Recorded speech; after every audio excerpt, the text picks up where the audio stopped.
नमस्कार दोस्तों, मैं शिवतन पांडे आपका पुनः स्वागत करता हूं महर्षि पाराशर एस्ट्रो ज्योतिष में।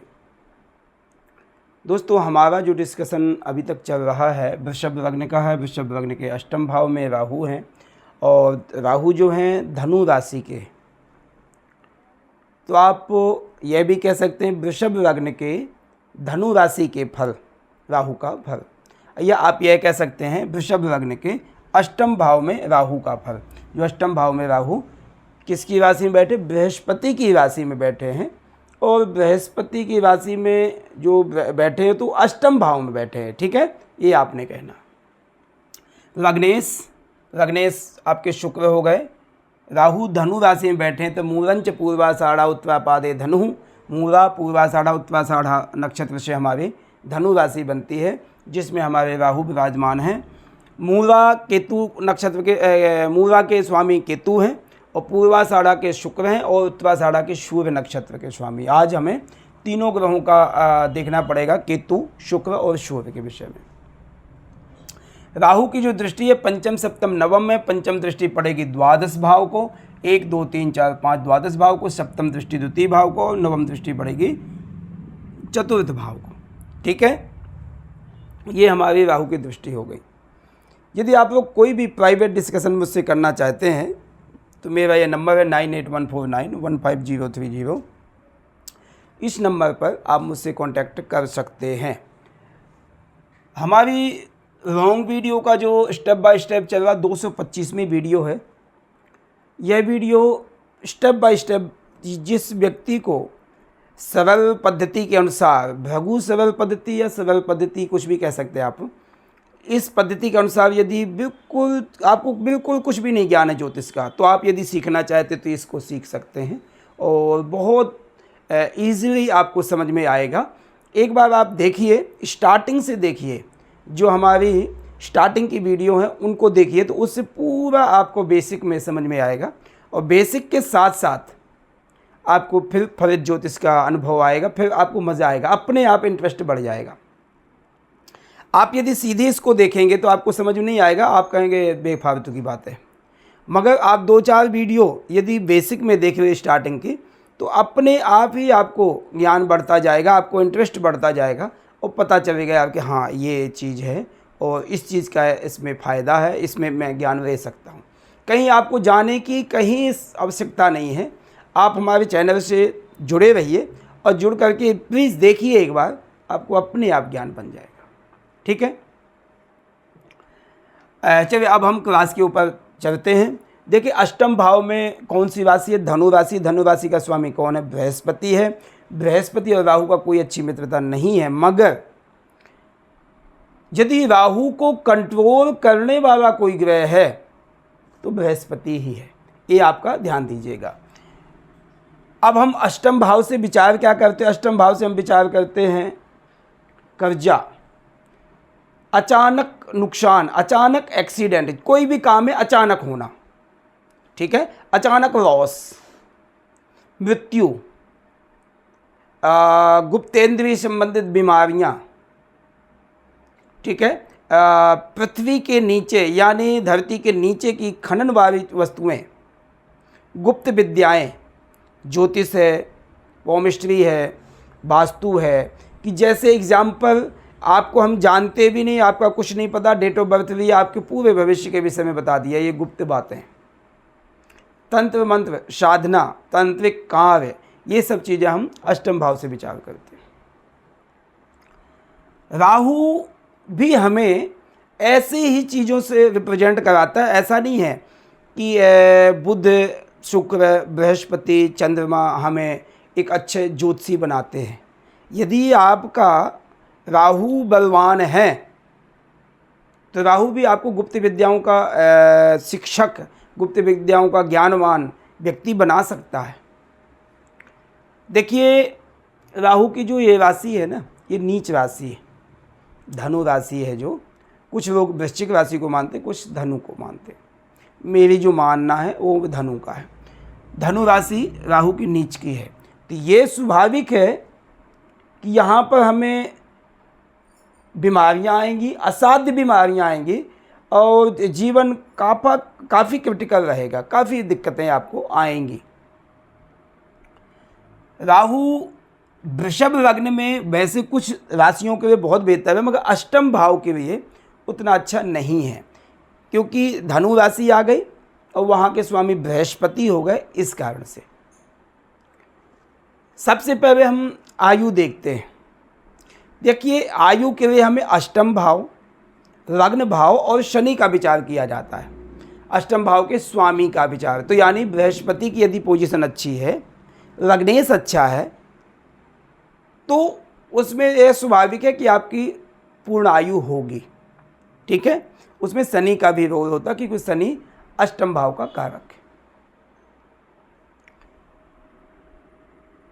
रोग, बीमारियां तो सब तरह की होती हैं। हम एकादश भाव से भी देखते हैं, तृतीय भाव से भी देखते हैं, छठे भाव से भी देखते हैं, मगर जो असाध्य बीमारियां होती हैं, जो बीमारियां ना सही होने वाली या सही होंगी तो रगड़ के बहुत टाइम पा करके बीमारियां देंगे, या आपको यह कह सकते हैं कि अष्टम भाव में नीचादि अवस्था में राहु बैठा है, तो इस कारण से आपको एक बार बीमारी लगेगी, दवाइयाँ खाने की आदत बन जाएगी, तो सारी ज़िंदगी आपको कुछ न कुछ दवाइयाँ खानी ही पड़ेंगी, ड्रग्स लेना ही पड़ेगा आपको, ये सत्यता होगा, क्योंकि अष्टम भाव का राहु है। इस कारण से हाँ, उसमें यदि बृहस्पति नीचादि अवस्था में हो, शत्रु क्षेत्रीय हो गया, तो स्वाभाविक है कि ज़्यादा खराबी देगा। यदि बृहस्पति अच्छी उच्च अवस्था में है, चतुर्थ में है, तृतीय में है, लग्न में भी ठीक है, द्वादश में एकादश में सही है, तो इन भावों में यदि बैठा है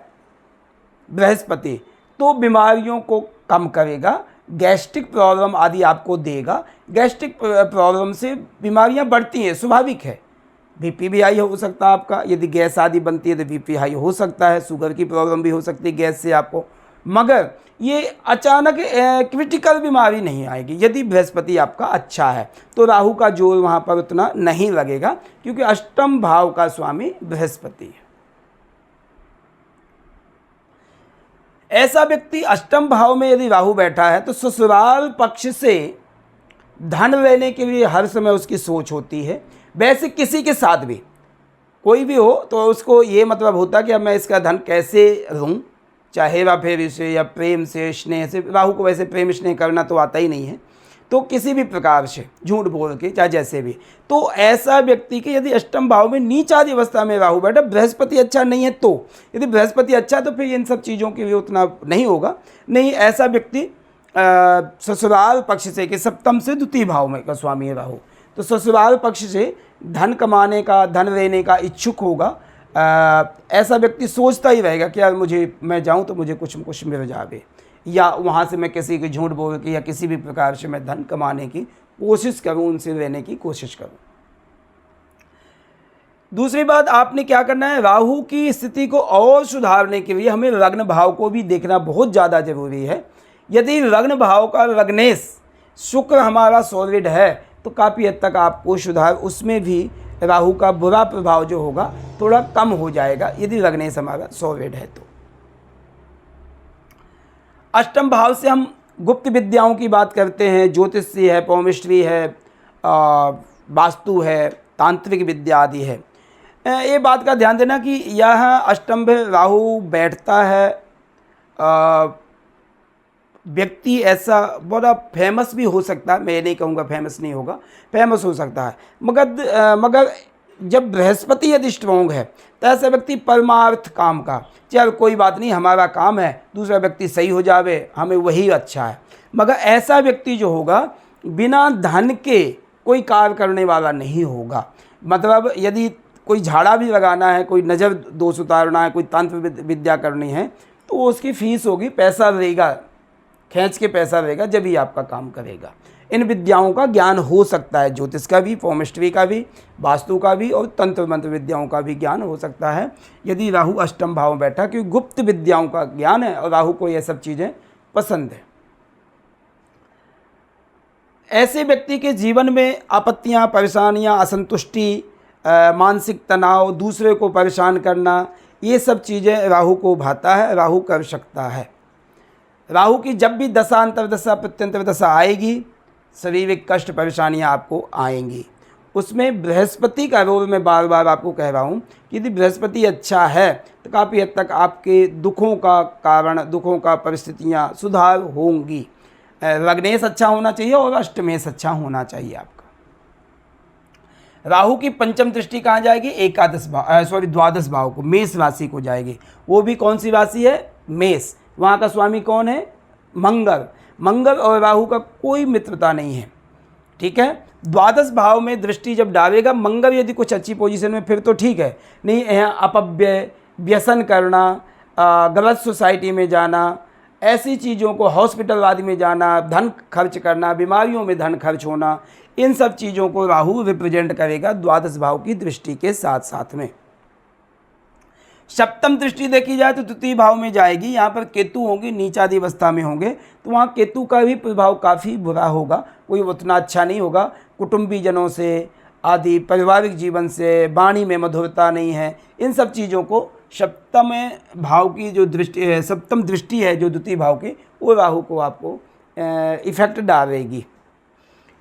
राहु की नवम दृष्टि जो है चतुर्थ भाव को है। अब देखिए चतुर्थ भाव तो सारे सुखों की वृद्धि करता है। वहाँ पर किस राशि का स्वामी कौन है? सूर्य है, सिंह राशि का स्वामी। सिंह राशि का स्वामी सूर्य है। चतुर्थ भाव को जब दृष्टि डालेगा राहु, तो आपके मकान, वाहन, सुख साधन आदि में कमी देगा, बेचैनी देगा, माता के स्वास्थ्य को खराबी करेगा। आपका कभी कभी मकान बना रहे हो, बीच में अड़चन आ गई, कोई फाइनेंशियली कंडीशन या किसी भी कारण से आपका मकान रुक गया, वाहन आदि लेना है, फाइनेंशियल जो आपने पैसा जोड़ा हुआ है वो और किसी बीमारी आदि में लग गया या माता के स्वास्थ्य में लग गया, ऐसा भी हो सकता है। क्यों? क्योंकि राहु की शत्रु क्षेत्रीय दृष्टि चतुर्थ भाव को जाएगी, नवम दृष्टि जाएगी, तो वो नवम दृष्टि उतनी अच्छी नहीं मानी जाती है। अब राहु के नक्षत्र की बात करें तो राहु मूला नक्षत्र में यदि होंगे तो केतु के नक्षत्र में।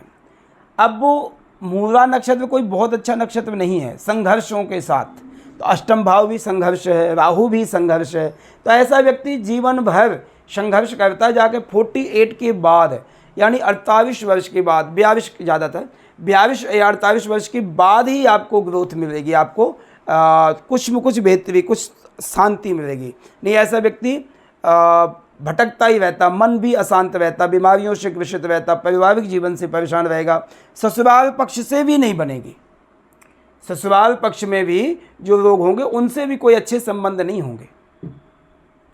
राहु यदि पूर्वाषाढ़ा नक्षत्र में, वहाँ के स्वामी शुक्र है, शुक्र की पोजीशन हमें देखनी है।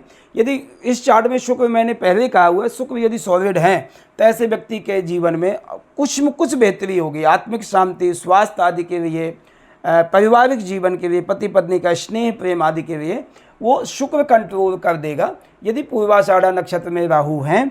और वैसे भी यदि लग्नेश शुक्र है, लग्नेश यदि सॉलिड है तो काफ़ी हद तक अपने चार्ट को बैलेंस बनाता है।